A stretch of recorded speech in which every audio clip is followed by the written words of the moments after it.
Hi, my name is Marguerite Edelman, and I'm the coordinator of the Vermont PFAS Military Poisons Coalition. And today I want to do an hour presentation on PFAS, what you need to know about forever chemicals. The coalition is a project of the Women's International League for Peace and Freedom, US, and also its Earth Democracy Committee. I'm not an expert on PFAS, but our coalition has now been working for the past 4 years, and we feel that one of the things that's definitely missing is education. This is a complicated topic, but we can make it easy for you to learn how to protect yourself and protect your family. So let's go ahead and begin. First, I want to talk a little bit about what are PFAS. Well, they are a man-made chemical. They were actually developed during the Manhattan Project, and they've been around for easily 60, 70 years. We know them by another name. You may hear that on the news, and that's forever chemicals. The chemical name for this class of substances is per- and polyfluoroalkyl substances, which tells you why we just call them PFAS or forever chemicals. They're actually a group of 14,000 man-made chemicals. 12,000 was the last count we have, and I haven't yet updated the slide to 14,000. And they're an extremely toxic chemical. They are bioaccumulative, which means that they build up in living things, in us, in animals, and fish. They travel through air, water, soil, dust, and can even end up in our food. They're non-degradable, which means they last for a very, very long time. Hence the name forever. And they are toxic in minute quantities. To give you a sense of how toxic these chemicals are, this will be useful for you later. Generally, PFAS are regulated in parts per trillion. And 1 part per trillion, or 1 drop of PFAS, is toxic and dangerous if it's put into 20 Olympic-sized swimming pools. So a very minute quantity is dangerous to our health and our environment. There are 2 types of PFAS that have actually been phased out of production in the US, but that doesn't mean that they're gone. Remember, these are forever chemicals, and these legacy chemicals, PFOA and PFOS, those are the scientific terms, have been actually replaced by a variety of the other forms of PFAS. And all of these forms of PFAS have severe consequences. So what are some of those consequences to our health? Well, research, which is still progressing, and like PFAS and learning more and more about it, it is an evolving topic. We are finding out more every day. But research suggests that it's responsible for a variety of forms of cancer, breast cancer in women, and cervical cancer in women, in men, testicular cancer, and all other forms of cancer, including kidney cancer, thyroid disease, even brain cancer has been linked to artificial turf, which contains PFAS. Thyroid disease and thyroid functioning or lack of functioning has been linked to PFAS, ulcerative colitis, high cholesterol, many pregnancy related problems, including hypertension, weakened immune systems, which is why vaccines don't work as well for those of us who have been exposed to large quantities of PFAS. and reproductive health problems in both men and women, including infertility, inability to get pregnant. Both men and women have this problem. Sperm count goes down. Male babies are born with smaller penises, easily 10% smaller, and there are learning and developmental difficulties in infants and children. So one of the places you can find out about the health effects of PFAS, if this is an area that interests you, is the PFAS Talks database, which I have up on the screen now. And I'm going to just show you quickly how to use some of these research tools to help you learn more if this is your interest area. So down at the bottom of the page, you'll see that there's a website. You can go to that website like I'm going to now. I'm going to do a new share to the new page. And at this point, you should be seeing the new page. And we're going to click on the database, which is over here up at the top menu. And the database is exactly what you saw on my screen. And it should come up in a minute. So on the database, and there are directions for using and how to use these tools. So I'll just do some quick stuff for you to get a sense of how it can help you.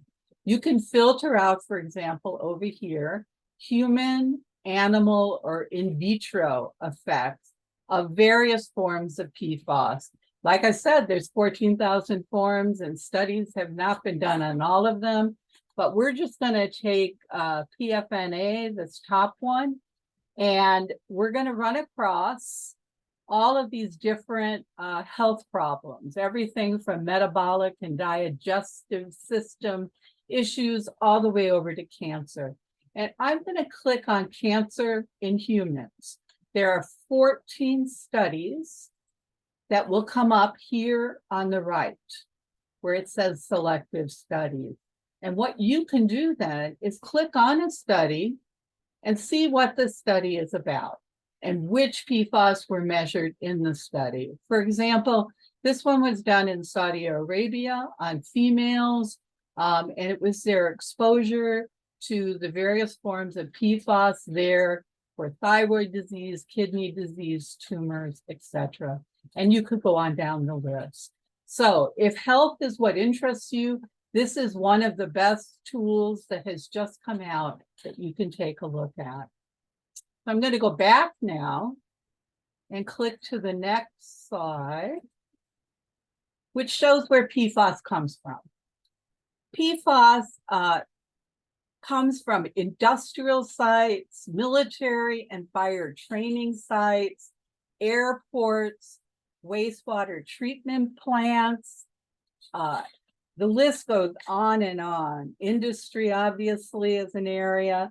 And probably the biggest contamination or the largest amounts of contamination appear to come from military sites, predominantly due to AFF firefighting foam, which is PFAS. So if we look at this center graph, you'll see that you begin by making PFAS. Here's the industry. And it sends its product to military bases, to airports, often in the form of firefighting foam, which is still used around the world, not in every country, but by our military, and hopefully will stop being used this October. So we won't be seeing continuous buildup of PFAS in our firefighting foam. When it goes to consumer products up here at the top, it ends up in pizza boxes and clothing and all kinds of other products that we use as consumers. Those products then expose us because we wear clothes and we eat from pizza boxes, we eat fish and we drink water, we cook our food in Teflon pans or what we think are Teflon nonstick pans, and we get exposed to PFAS. And then it ends up in our bodies and starts to bioaccumulate, and it's transferred to our infants through breast milk and cord blood. Those consumer products, when we're ready to ditch them, end up in a landfill. And or wastewater treatment plants, that's another form of how they get out of our bodies and into our sewage systems. And then they're collected. And then they end up back in the environment. Leachate from landfills ends up in wastewater treatment plants, which then end up being released into our waterways. Many of our leachates right now are coming down from the Coventry landfill to Mount Pelier, and from Mount Pelier going into the Winooski River and traveling out from there. So that's something to keep in mind. The military bases sometimes incinerate the PFAS, then it ends up in our air, it ends up in our soil, it ends up in our environment. So this is a circle. There's really no getting rid of PFAS. We just put it somewhere else. So what are some of the products that PFAS is in? Well, I want to warn you that you should really check labels. And we're going to give you later some hints on where you can find PFAS-free products and how you can protect yourself and your family to the best of your ability. So if you see words on items that say non-stick, water resistant, stain resistant, grease resistant, long lasting, you should check the product for PFAS, and or you should assume it probably has one of those 14,000 forms of PFAS in it. For example, sunscreen, 67% of them contain PFAS or other harmful ingredients to children and adults. Cosmetics, lipstick, mascara, and other products that women often use, 48% of them contain PFAS chemicals. Personal care products, surprisingly enough, contact lenses, dental floss, toilet paper, shampoos, conditioners, moisturizers, and female hygiene products like tampons and pads. And those are things to be concerned about because they come in close contact with our body. A lot of foods now contain PFAS. We know seafood, it particularly bioaccumulates in fish and other seafood.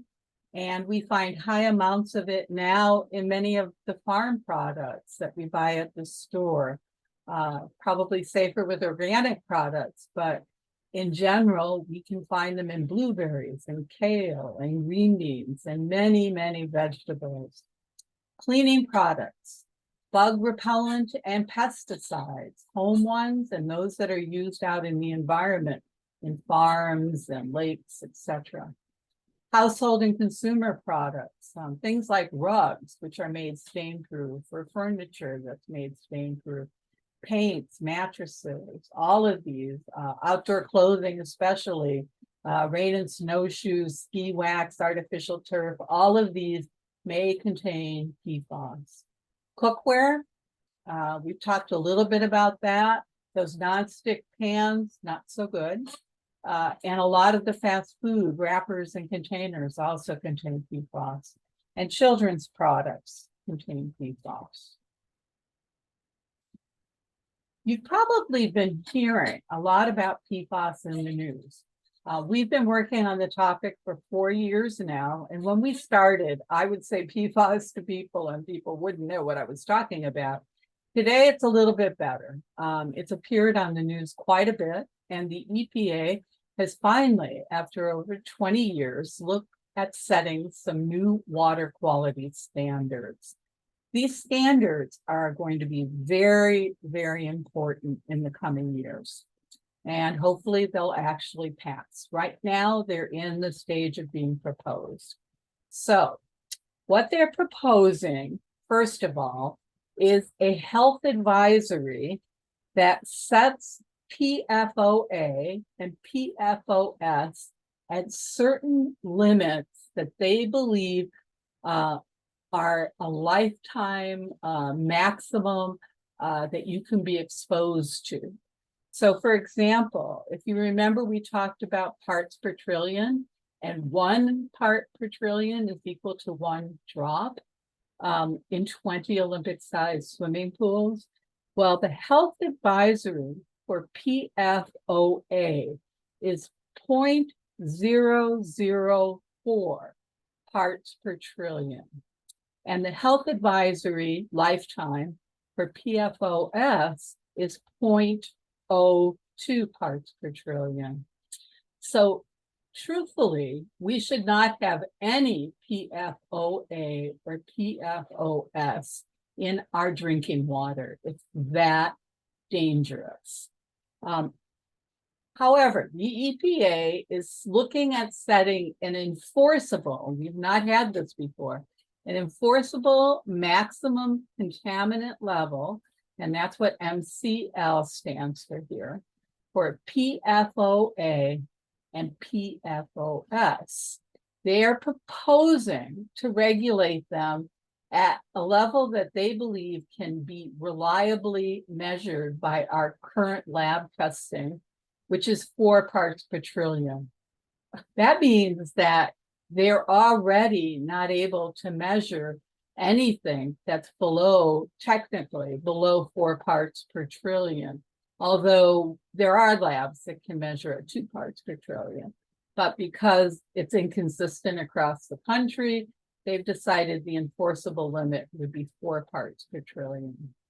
Previously, the EPA recommended 70 parts per trillion for PFAS, for PFOA and PFOS, and it was not enforceable. So this is a real step forward, but truthfully, if we really wanted to be safe, we should be saying that there should be no PFAS in our water. They're looking at 4 other forms of PFAS, and they are PFNA, PFHXS, PFBS, and GenX chemicals.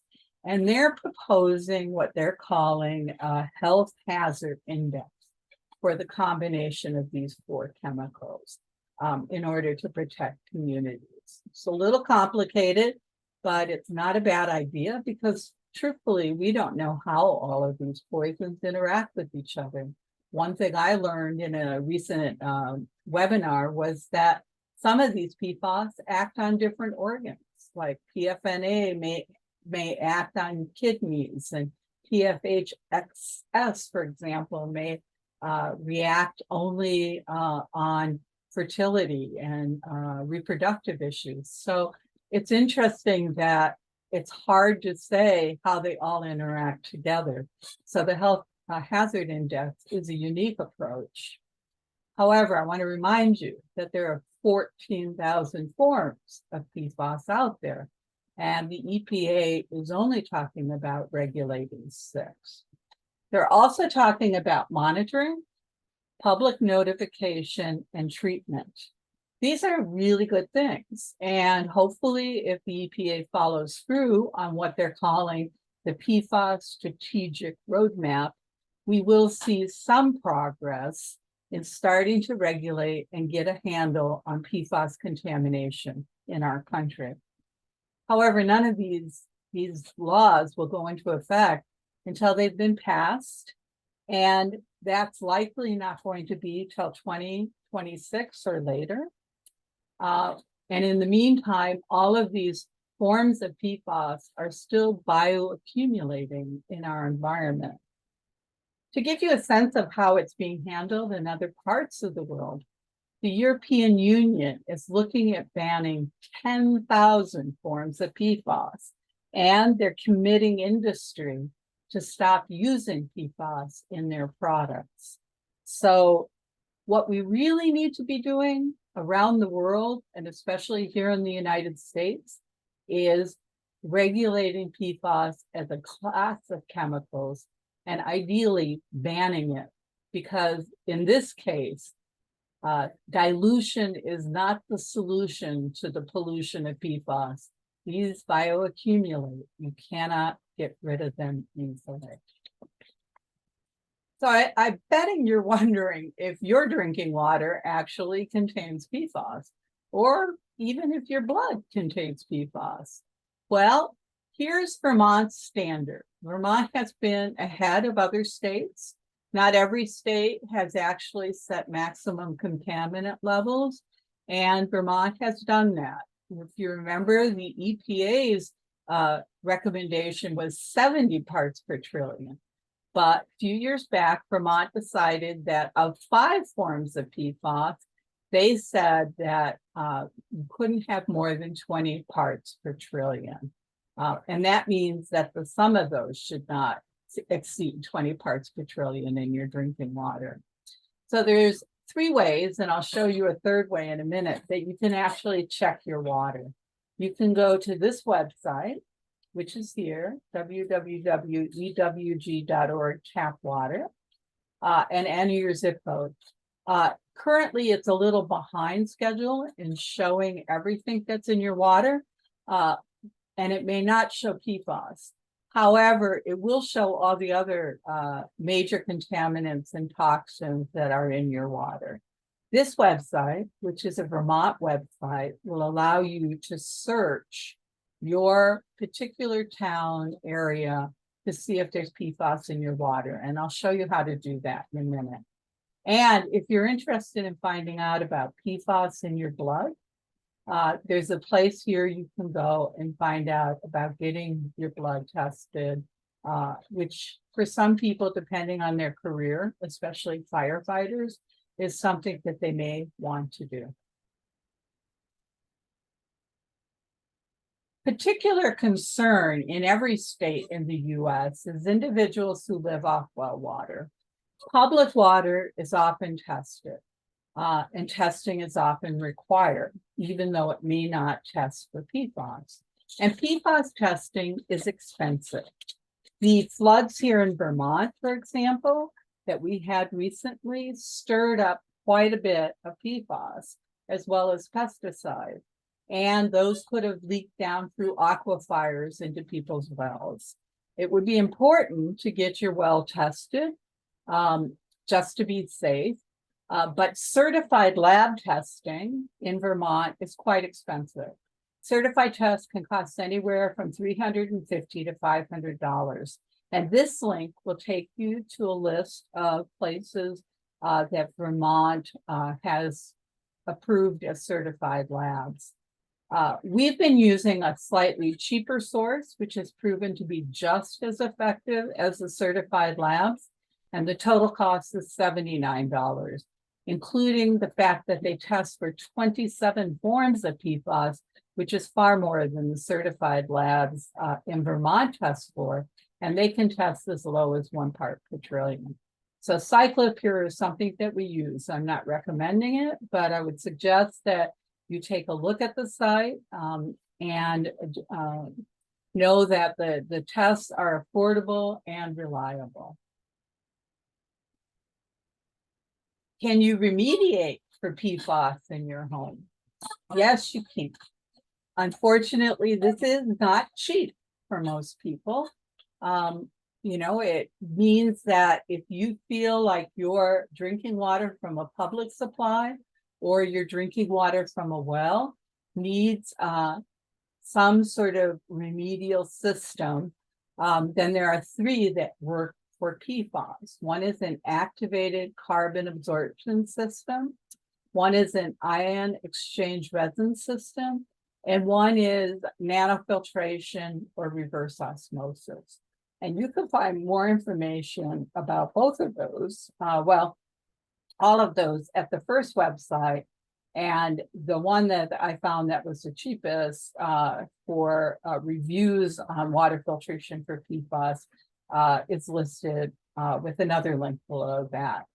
I want to remind you that all of these systems require carbon filters, nano membranes or screens, resins. All of these things have to be changed, just like that one in your water pitcher, your Brita, your Pure, if you use one of those types of systems. And then that filter needs to be disposed of. That filter contains all the PFAS that was taken out of your water. And if you throw it in the garbage, it ends up at a landfill. And at the landfill, it ends up in the form of leachate, and it comes right back into the environment. In other words, it is a forever chemical. You are not going to be easily getting rid of that. So this particular map is from the Environmental Working Group. And the Environmental Working Group is a great resource for research and also for finding products that are PFAS free, learning which products have PFAS in them, etc. We could go to the map here, and I will take you there now so you can see how you can make this particular map work for you.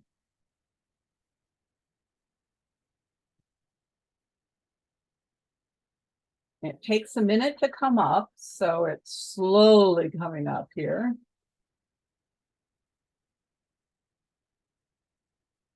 What's nice about these research tools is you see over here on the left, it gives you codes. So it'll give you drinking water above the proposed limit, drinking water below the proposed limit, military sites, and other known sites. At this point, this map is probably best for military sites. And I'll show you why in a minute. So the nice thing you can do is you can zoom in. So we can zoom in on Vermont right here. And we can go to some of the military sites that are proposed. Let's go to this one. So this is Burlington International Airport. And if you go down over here on the left, you'll see what comes up is information about the amount of PFAS that's been found there. And this is PFAS that was found, all of this was 2018. And you'll see of the two most dangerous forms, or the ones that we know the most about, we have 41,000 parts per trillion in groundwater, and we have 66 parts per trillion of PFOS.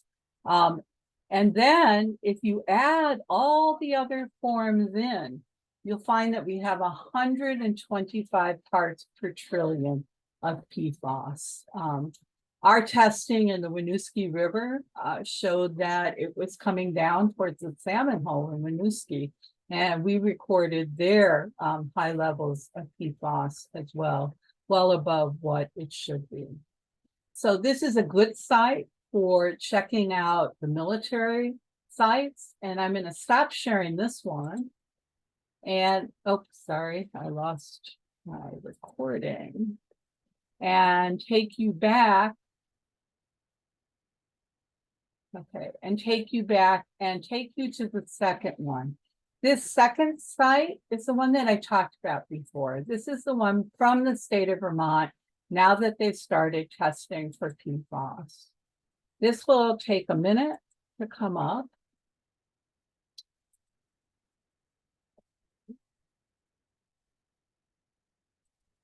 Okay, and this is what it will look like when you follow that link. It'll ask you for a water system ID number, but for the water system name, you can simply enter a town. For example, I'm going to enter Craftsbury. And then when I do the type of search, I'm going to enter PFAS data. You'll notice you can look for all kinds of data on the water in Craftsbury, but right now I'm just looking for PFAS data. When I press search, various components will come up here, various parts of the public water system. Once again, this is only public water. This is not wells. And let's say we decide to go to the fire district here, the second one. And you'll see various tests that were done. I want to take you down to the second test here. You can see tests on different dates going back a ways. But if you look at just the second test here, you'll see that it already exceeds Vermont's drinking water standards. For for 20 parts per trillion. In other words, it has 6.36 parts of PFOA, which is well above the 4 parts per trillion the EPA is recommending. It has 10.5 parts per trillion in drinking water of PFOS, which is well above the 4 parts per trillion, which will be hopefully the enforceable EPA limit. And it has 3.32 parts of PFNA. What's nice about this chart or this graphing is that it shows you other forms of PFAS. And for example, this has PFHXA at 5.02 parts per trillion. So in this case, you're seeing examples where PFAS is well above the limits it should be, and you could go back in time and check out how the testing is going. So I want to take you out of that one. Sorry, and now I lost that. Okay, this happens. I got to take you back to the chart.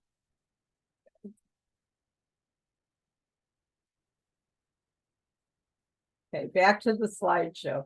So that gives you an idea of how you can use the second chart down here in order to research your own town or community here in Vermont for PFAS and see what's happening in your area.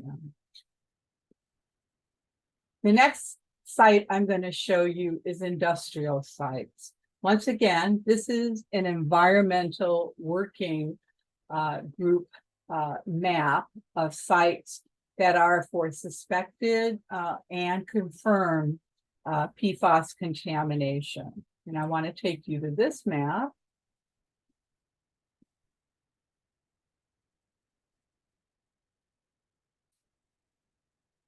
And you'll see here on about the map that you have known users of PFAS in this pink color, suspected users in orange, blue is airports, purple is landfill and waste disposal sites, and green is sewage.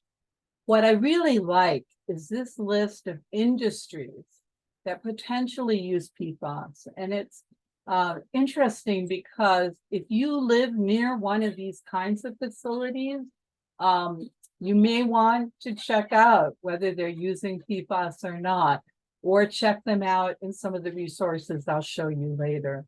So for example, commercial printing shops often use PFAS, paint and coating manufacturers, dry cleaners, various kinds of semiconductor and related device manufacturing uses PFAS, petroleum refinery, textile and fabric finishing mills, paper mills, fire protection sites, that makes a lot of sense, carpet and rug mills.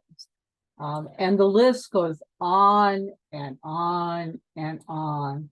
So car washes surprise me. So it's important to realize and to know where you live and what's around you, because that could make a big difference in the kinds of contamination that may be near you.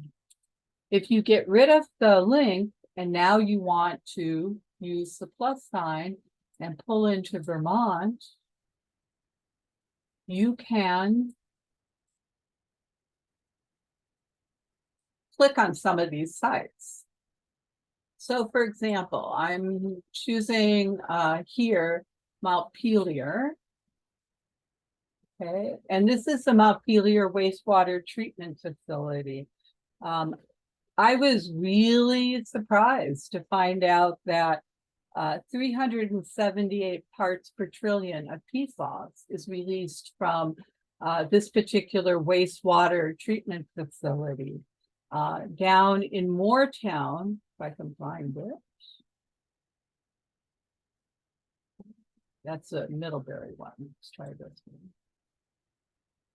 Anyways, there's a landfill in Moortown, for example, that has 3,100 parts per trillion of PFAS. And Vermont actually has 173 active industrial sites that are likely suspected dischargers of PFAS. So I'm going to go back to our original map here. And I'm going to take you on to the PFAS contamination site tracker. This particular resource is out of Northeastern University in Boston, and it's only as reliable as the information that is shared by the state and that gets recorded on this particular tracking device. What makes this device so special is that it gives you resources or places you can go to find out who tracked it, when they tracked the PFAS contamination, and you get a better sense of the reliability and the current nature of that resource. So if we click on the link below and we go to new share, that site will come up in a minute. This is a site that's kind of interesting to use because what you have to do is click on these way down at the bottom of the page. There's one side that says read me, that's this disclaimer page, and one side that gives you the updated site. So you have to click at the bottom of this Excel spreadsheet to bring up the vast sense of data that I showed you before. And then we have to go down to Vermont, which could take a minute. Some states are better than others in the information that they've recorded. So Vermont has done a good job of putting in its landfills. Many states don't even have their landfills in there. And this is where some of that data came from about how much there is in various landfills. The airport is here, the Burlington International Airport. This one says for 2019, they recorded 46,332 parts of PFAS. So that's the two forms of PFAS that are listed there. And you can go across then to some of these links, and you can pull those links up and it will give you the reports, the federal and governmental reports for which those studies were done and who did those studies and where that PFAS is actually located at the airport. If we go down a little further, I take you to Global Foundries. Global Foundries is where the old IBM site was in Essex. And if you go across, they say that there are 7,200 parts of PFAS found, and these are the studies that were used. And Global Foundries does semiconductor manufacturing. You can follow later, and I'll show you on another source, reports to the federal government and violations that a company may have had in its use of various chemicals. And Global Foundry had a number of those. So once again, you can check out landfills, wastewater treatment plants across the state of Vermont to find out how much PFAS they're actually leaking. So if we move on from the Northwestern site, this is a new tool, and this is, I think, one of the best new tools out there. This is by the EPA, and this is one they're just starting to put together as part of the PFAS strategic roadmap.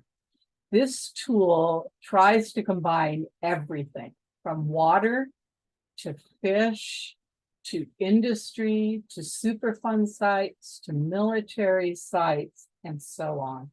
So if we click on the link here, it could take a second to open up. I'm having trouble, hold on. And do new share. Okay.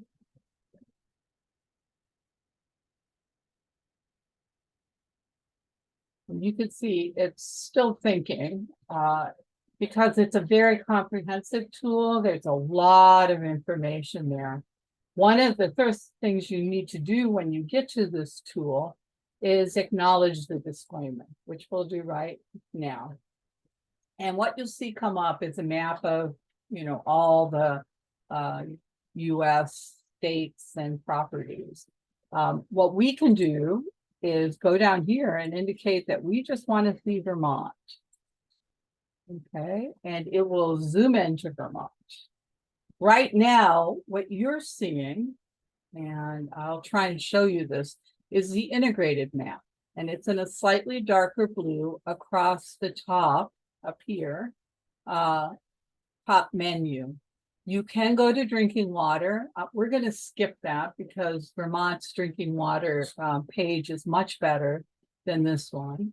And we're going to go to production. I think we can skip that one too. Vermont doesn't have any sites that actually produce PFAS, but let's go to environmental media. Okay, environmental media is specifically, here we go. And each time you click on one of the new things, a new map will come up, new categories. So this one is looking at fish, some at water, sediment, soil examples. And what's nice about this is you can see on the map that they have tested fish in some areas. So for example, here, and I'm clicking on right here on the map on Burlington, they've tested fish tissue and they have found a maximum concentration of 14,000 parts per trillion of PFAS. That's very scary when you think about the amount we're allowed to drink. And that was in 13 samples. And to be honest, most states have not done much fish testing for PFAS, including Vermont. We've done none or very little in Lake Champlain. Here, this is the Winooski River again. They didn't, it says not applicable, so maybe they weren't testing for the fish there. Down here toward the White River, they found 17,000 parts per trillion in fish. And what's nice is you can find out which kind of fish. You can go down and read the studies at the bottom of the page, etc. Discharge monitoring deals with effluent that's being released, okay, across the state. Here in Vermont, only 5 facilities are actually being monitored for discharge monitoring. And IBM is one of those. You can see all the different reports here. What's nice is you can go to the Echo Facility Report. And if you remember, I told you that actually there's a more current one down at the bottom, 2023. You can pull the Echo Facility Report up and you can see how often they had a violation cited, how often they were fined. Actually, Global Foundries had a number of quarters of violations of water discharge. So that's something to think about if you live in that area. Okay, if we go back up to the top and we want to see a different thing, these are Superfund sites in Vermont. And if we go back up to the top of the map, we'll see that we have 8 Superfund sites here in Vermont. You can see where they're located. Commerce Street is one. This is Parker's Sanitary Landfill. Down here, Jard Company, and on. So once again, all of these sites have reports that you can then track and check and see how they're doing on cleaning up those sites. I mean, we know that there were some in Bennington just because of the various lawsuits that were down in that area. Federal sites. Okay, these are military sites and other kinds of sites. We have 4 in Vermont that are listed on the EPA, and all of them are military. We have Air Force and 3 Army sites, all of which have reports that you can read to check for PFAS contamination. The industry sector is really a complete sector here. And you get a sense of all the different kinds of industries. So you can look at airports, you can look at chemical manufacturers. Here's one right here near Montpelier, Terry's Antifreeze. So that's one you can look at. You can leading at cleaning product manufacturers, and the list goes on and on. Paper mills. And if you click on one of these, and this is quite a complicated website, but it allows you to actually download very specific material. Let's say that we did metal manufacturing, and that's what we wanted to see. These are all the metal manufacturers in Vermont. And then down below, we'll give you all of the details about where they're at and the kind of metal manufacturing that they do. Transfers actually deals with things that we send out of the state, okay, to other places. If you're someone who cares about environmental justice, this might be something that you'd want to look at. You can check just incineration, which is a very dangerous way to get rid of PFAS because then it ends up in the air. And this shows the different places that we've sent PFAS. And you can look at the dates of when we've sent them and how much we've sent and who's sending those items out for incineration. I find this site one that's really concerning because often we're sending this to communities that are already jeopardized. So if you're concerned about environmental justice, it's important to take a look at that. You can check on spills, and you can also check on toxic releases across here at the top. So this particular tool is kind of almost, or will someday soon, be a nonstop shop for everything you want to know about PFAS in your state and around the country.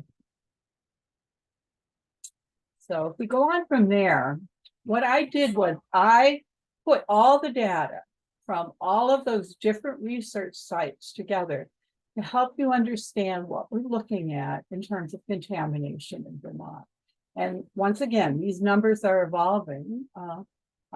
Inactive sites may not even be included, and legacy PFAS are probably still likely at that site. And because testing hasn't been done extensively, we still don't know the full scope of the contamination that we're looking at cleaning up in just Vermont.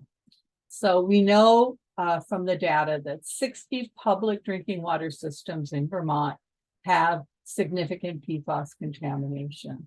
We know that we have 18 to 14 Superfund sites with contamination from PFAS, 5 military sites, 5 airports, not just the biggest ones, but all of them were using firefighting foam, 5 fire protection or fire training sites. And I believe this is likely more than that because many fire departments themselves had PFAS stored on their sites. 173 active military sites in Vermont, at least 7 wastewater treatment plants. We have 103, but only 7 actually have reporting data, and 36 landfills. Even though Vermont only currently has 1 active landfill, many of these old landfills are still leaching PFAS, like the landfill in Heinsberg, for example, or Moortown. So you might be wondering what laws actually protect you from PFAS. And Vermont, even though we're a small state, has really been a leader in taking protective action.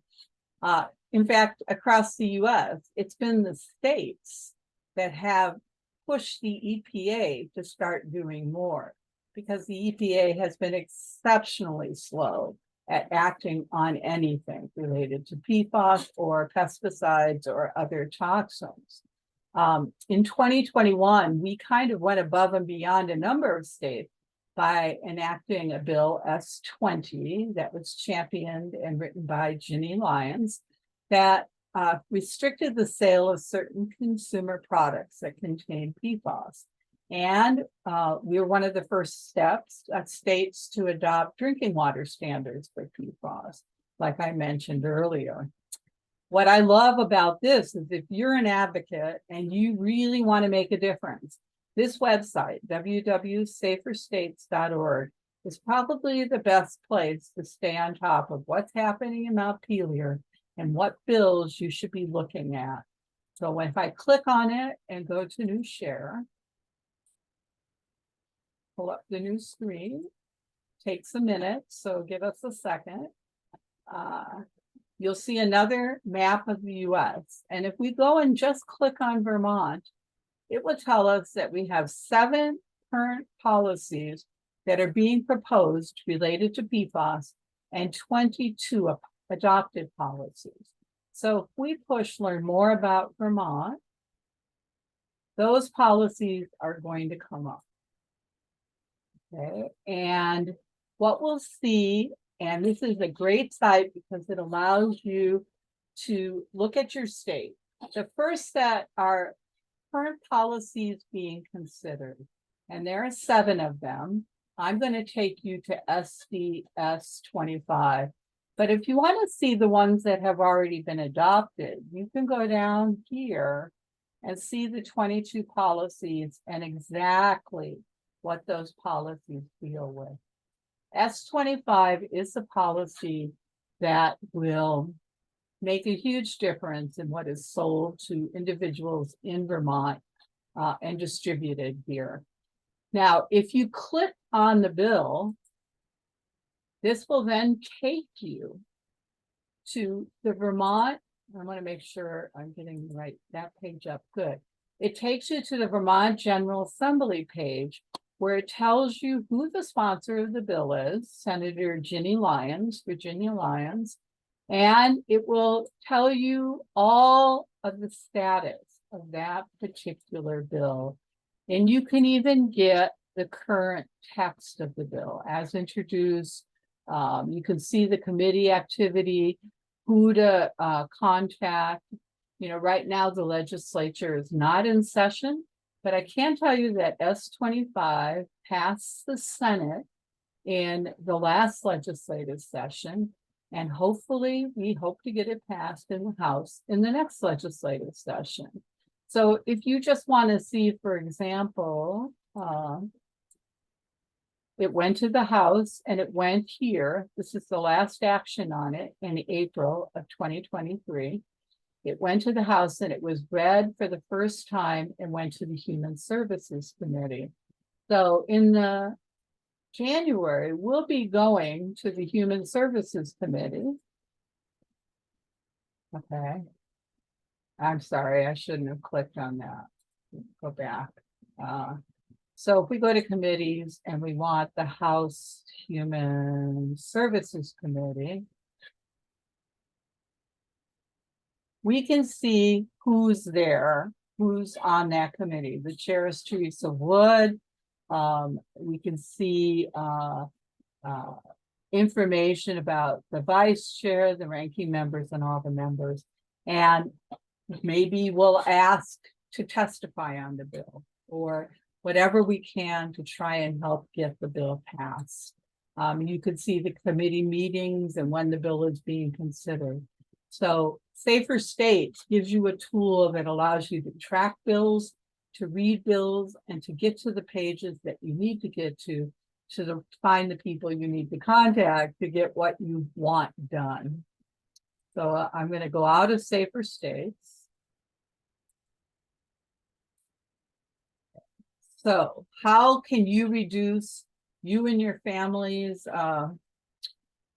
impact from PFAS? Well, there's a good website called the PFASexchange.org, and it tells you how to reduce your exposure to PFAS, but there are also places you can look to find PFAS-free products. I want to remind that if it says stain resistant, water resistant, grease resistant, long lasting, these are keywords that you should be concerned about. And you should be careful that they're not trying to do what I call a bait and switch. So for example, if you're going to buy cookware, pans for cooking, you're best off to buy stainless steel or cast iron. Those are your two safest bets.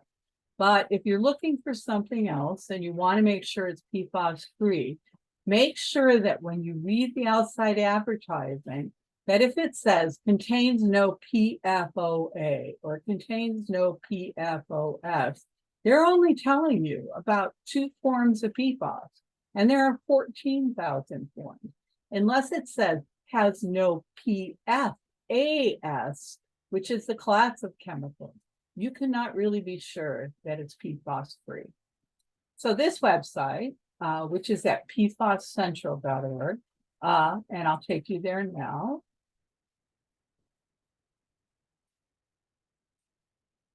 Take a minute to come up. Will tell you about rain gear. That's PFAS free. It'll tell you about apparel and companies that produce PFAS free clothing, shoes that are PFAS free, cosmetics and personal care, and on. Truthfully, a lot of these places are in Canada or Europe. Our companies here in the US are still producing many products with PFAS, and we are working our darndest to try and get them to stop using it. The Environmental Working Group has a lot of information about products that don't have intentionally added PFAS. And one of my favorite is the Silent Spring smartphone app. I don't own a smartphone, but if you do and you go shopping, you can download this app and flash it on the code on a product, and it will tell you whether it's a healthy product or not for you. It's a free app, so this is definitely worth going to. Some of these other sites can't always guarantee that if they say PFAS free, it actually is, but it's at least a closer bet to coming to safer products than you would if you were just shopping blindly and knew nothing about PFAS at all. So what can you do about PFAS? Well, I find it an extremely important topic. I care about my grandchildren and the next generation. These chemicals and toxins have been bioaccumulating in our environment for many, many years. And it's a shame that the industries that produce them, 3M, DuPont, Chemcores, etc., were not honest with the public. In fact, in many ways, they lied to us about the products that we've been buying. They knew that they were poisoning us. So the first thing you've already done, you've educated yourself about PFAS. You know where to go to get information and to research it and to see what's around you and where you live. If you really are interested in the topic, you can set up a Google alert or some other web browser alert on PFAS. PFAS in Vermont, for example, is one that I have on my Google alert system. You can stop using products that have PFAS in them. Simplify your life in as many ways as you can and rebel against consumerism. We always are looking for simple solutions. So when people got worried about plastic straws, we substituted paper straws. But many paper straws also have PFAS in them. So the truth is we need to do deeper thinking. We can't just reach for the simplest solution and feel like we've solved something. You need to write to manufacturers who use PFAS in the products that you like and tell them you don't want it in that product anymore. And one of the easiest things we can do at the local community level is ask our school district or our hospital or our recreation department or our city council to stop buying products that contain PFAS. In other words, we can use the economic power of our tax dollars to insist that companies no longer use these poisons in their products. And our money, our tax dollar, will have power in getting them to stop. And we can advocate for legislation at the state level and at the national level to get PFAS banned or highly regulated. If you're interested in more about what the Environmental Protection Agency is doing, I would really strongly suggest you go to the EPA's Strategic Roadmap for PFAS and look at what they have committed to do. Of course, this is only as good as you have the current administration working on the topic. It's hard to know if this will continue beyond this particular presidency.